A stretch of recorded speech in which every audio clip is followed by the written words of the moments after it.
তো সবাই লোন তোলা শেষ, এখন শুধু একজন সই পড়ার তৌফিক। ওর কাছ থেকে আজকে টাকা নিয়েই ছাড়বো।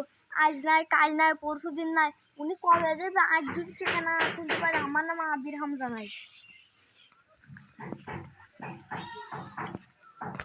এইটাই তো তৌফিকদের বাড়ি। তৌফিক ভাই, ও তৌফিক ভাই, তৌফিক ভাই, ও তৌফিক ভাই। কি রে এত টাকা ডাকছে, উত্তর দিস না? মনে হয় বইয়ের সাথে ঘুমিয়ে বেরোয়েছে। আর একটা ডেকে দেখি জোরে, ও তৌফিক ভাই। কিডা কিডা গো, এখন ডাকছো? ঘর দুপুরে কি ডাক আমার ডাকতে এসে যাই, যদি কি আস সাথে ঘুমাতেও দেবে না পাড়ার লোক।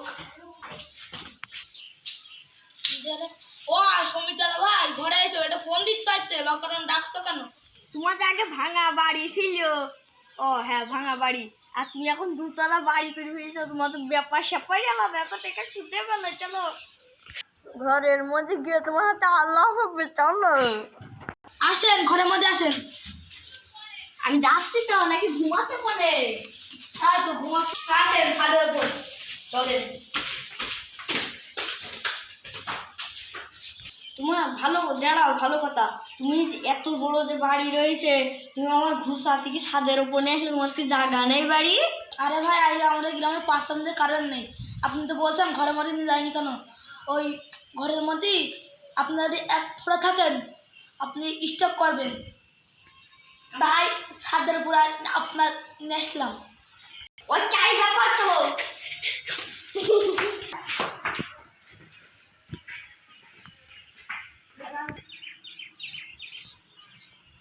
এ ভাই, গুনগুন কি লেখছেন?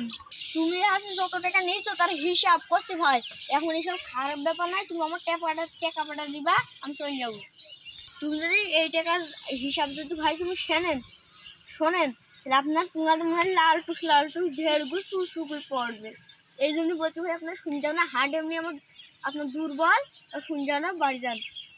হ্যাঁ ভাই, আপনি কিনা শুনলাম ঠবাচ্ছেন। হ্যাঁ ভাই, আপনি বলেন আমার কটি হয়েছে। আমি মন কাছে ফকির, আমার কাছে টেকার গাদা। হ্যাঁ ভাই, কালকে সকালে চলে আসবেন, আমি এখন ব্যস্ত আছি, মিটিং আছে জরুরি, তাই আমি যাচ্ছি।